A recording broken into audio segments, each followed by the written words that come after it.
Demand किया कि उसने अपना इकलौता पुत्र भेज दिया ताकि जो कोई विश्वास करे वह नाश ना हो परंतु अनंत जीवन पाए। Hallelujah, hallelujah. आपको मालूम कि ये शरीर हम सब ने छोड़ा है, चाहे वो कितना पापी है, चाहे कितना वो धार्मिक है, कोई गरीब है, अमीर है, इस शरीर को सबने छोड़ना ही छोड़ना है। लेकिन प्रभु यीशु परमेश्वर का वचन यहाँ पर किसकी बात कर रहा है? कहता है तुम्हारी आत्मा कभी भी नाश नहीं होगा। परमेश्वर तुम्हें कभी नरक में नहीं डालना चाहता। एक बार याद रखिए, परमेश्वर कभी भी आपको नरक भेजना नहीं चाहता। परमेश्वर किसी भी व्यक्ति को नरक नहीं भेजना चाहता। परमेश्वर चाहता है सबको स्वर्ग जाए। लेकिन क्या लिखा है? इकलौते पुत्र को उसने भेजा, जो कोई ये विश्वास करता है, जो इस बात पे विश्वास करता है कि प्रभु मेरे पापों के लिए आपने जान दिया, मैं विश्वास करता हूं करके, तो बाइबल कहती है वो विश्वास करेगा वो अनंत जीवन को पाएगा। हालेलुया, अर्थात वो स्वर्ग के जीवन को क्या करेगा? प्राप्त करेगा। अब बाइबल बताती है पाप क्या है। मैं जल्दी से जा रहा हूं, बहुत से प्रोग्राम है, आप कैच करते जाना, बात को समझते जाना। पाप क्या है? पाप की परिभाषा क्या है?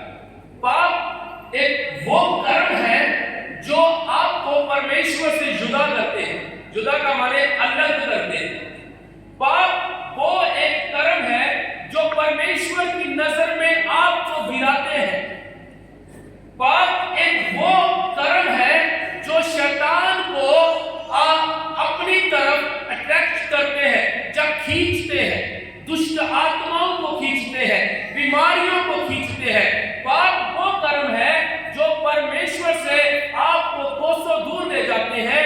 पाप वो चीज है जो आपसे स्वर्ग छीन कर आपको नरक के भागी बना देते हैं।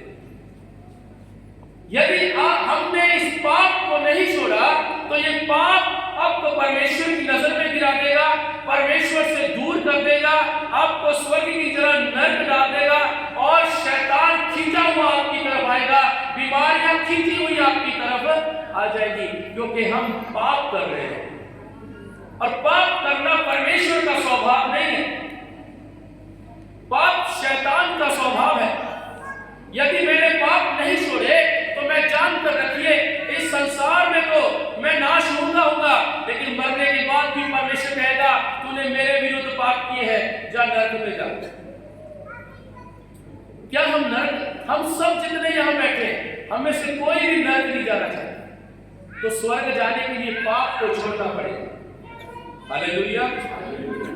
आपके कितने भी पाप है, कैसे भी पाप है, इसलिए परमेश्वर ने कहा मनुष्य अपने आप से उद्धार नहीं पा सकता, इसलिए परमेश्वर ने एक रास्ता खोला, उसने अपने पुत्र को संसार में भेजा ताकि जो कोई विश्वास करे कि ये प्रभु यीशु मेरे पापों के लिए आया, मेरे पापों के लिए मरा, वो अपने जीवन में उद्धार हो पाएगा। हालेलुया। वो पाप से छूट जाएगा, उसके ऊपर पाप का कोई अधिकार नहीं है, वह बुराइयों से आजाद हो जाएगा, वह परमेश्वर की आंखों का तारा बन जाएगा, वह स्वर्ग का वासी हो जाएगा। लोग, मैं हमेशा इस बात को बोलता होता हूं, लोग शराब पीकर गुर्दे फेंक करके मर जाते हैं और घर वाले बोलते हैं स्वर्गीय फलाना। कैसे हो जाएगा? इंसान के पास इतनी ताकत आ गई है, वो खुद ही बंदे को स्वर्ग भी, सबको स्वर्ग ही भेजता है, मेरे तो किसी को भेजता ही नहीं। इसको कभी देखा? नरकवासी फलाना फलाना, कहां जाते हैं सब लोग? सब स्वर्ग में पहुंचते हैं, सब स्वर्ग दूत है धरती पर। मेरे को तो समझ नहीं आती परमेश्वर क्या सोचता होगा। हालेलुया। लेकिन प्रभु ने एक रास्ता खोला है। हालेलुया।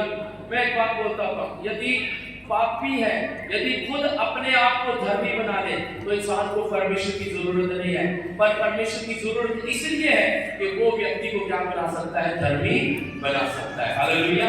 इसलिए पाप क्या है? पाप परमेश्वर से नफरत करना है। आशीष आपको कौन देता है? परमेश्वर। चंगाई कौन देता है? परमेश्वर। दुष्ट आत्माएं आपको बीमारियां देती है, आपके हृदय में बेचैनियां डालती है, आपके बच्चों को खराब करती है, आपके घर के माहौल को खराब करती है। अच्छा भला घर चल रहा है लेकिन अचानक लड़ाइयां मची हुई है, आपके आपस में घर में प्रेम नहीं है। किसके काम है? ये पाप के काम है। क्या पाप आपके घर में होना चाहिए कि परमेश्वर होना चाहिए? हम सब चाहते हैं हमारे घर में परमेश्वर चाहिए, हालेलुया। लेकिन परमेश्वर को पाने के लिए क्या करना पड़ेगा? बाइबल कहती है उसको उद्धार की जरूरत है, हालेलुया। और उद्धार किसके पास है? बाइबल कहती है वो प्रभु यीशु मसीह के पास है, आमीन, हालेलुया। समझ आई मेरी बात आपको? हाथ खड़ा करके बता सकते समझ आ रही? हालेलुया।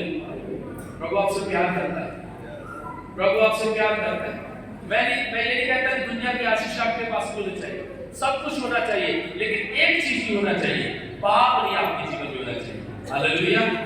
हर कुछ होना चाहिए, आपके पास बंगले, गाड़ियां, पैसे, सब कुछ होना चाहिए, लेकिन आपके पास पाप नहीं होना चाहिए, हालेलुया, हालेलुया। परमेश्वर का धन्यवाद करते हैं, प्रभु को धन्यवाद करते हैं। सर आगे सीट खाली आगे। सो मैं परमेश्वर को धन्यवाद देते हुए परमेश्वर की स्तुति करता हूं। पाप परमेश्वर की नजर में आपको गिरा देता है, पाप परमेश्वर के स्वभाव को खत्म कर देता है, पाप आपको नरक की आग में धकेल देता है, पाप आपको परमेश्वर का दुश्मन बना देता है। जिस बाप ने हमें बनाया है, जिस पिता ने हमें बनाया है, पाप बुराई, पाप उसी बाप का हमें दुश्मन बना देता है, हालेलुया, बोले हालेलुया, हालेलुया। लेकिन परमेश्वर आपको अपना दोस्त बनाकर अपना बेटा और बेटी बनाना चाहता है, हालेलुया। इसलिए उसने क्या किया? तो बाइबल कहती है उसने जगत से ऐसा प्रेम किया कि उसने अपना इकलौता पुत्र दे दिया, ताकि जो कोई भी उस पर विश्वास करे वह नाश ना हो परंतु अनंत जीवन पाए, हालेलुया, प्रेज द लॉर्ड। कोई बोले हालेलुया, हालेलुया। मैं उस परमेश्वर का धन, इसीलिए आज हम आनंद मना रहे हैं, हालेलुया। इसलिए हम आज क्या कर रहे हैं? आनंद मना रहे हैं। क्या मना रहे हैं जी? बोलिए क्या मना रहे हैं? क्योंकि मेरे पास उद्धार है, हालेलुया, क्योंकि मेरे पास मुक्ति है, आमीन। क्योंकि बाइबल कहती है जो प्रभु पे विश्वास करता है वो उद्धार पाता है। प्लीज कोई डिस्टर्बेंस ना करें, थोड़ी देर बैठ जाइए, शांति रखिए, शांति रखिए, हालेलुया। कोई भी बात ना करें, शांति रखिए, थोड़ी देर बस हाथ में। यीशु मसीह क्यों आया? कुछ वचन माइक ले लीजिए, माइक ले लीजिए। यीशु मसीह क्यों आया? बहुत सी विचारधाराएं हैं, लेकिन मैं आपको बाइबल में से, पवित्र शास्त्र में से बताना चाहता हूं क्यों यीशु मसीह धरती पर आया, हालेलुया। पहली बात, क्योंकि वह अपने लोगों का उनके पापों से उद्धार करेगा, इसलिए आया, हालेलुया। दूसरा पॉइंट, क्यों आया? मैं जल्दी समाप्त कर रहा हूं। लूका की इंजील उसका 4 अध्याय उसकी 18 आयत को पढ़ेंगे। क्यों यीशु मसीह धरती पर आया? उसका क्या मकसद था धरती पर आने का? अपने लोगों का उनके पापों से छुटकारा देने के लिए, हालेलुया। क्योंकि बाइबल कहती है प्रत्येक व्यक्ति पापी है, प्रत्येक व्यक्ति पापी, और प्रत्येक व्यक्ति किसी न किसी परमेश्वर को मानता है। क्यों मानता है? किस लिए मानता है? और क्यों मानना चाहिए? सिर्फ इसीलिए हमें परमेश्वर की जरूरत है, क्योंकि परमेश्वर के अलावा कोई हमें उद्धार नहीं दे सकता।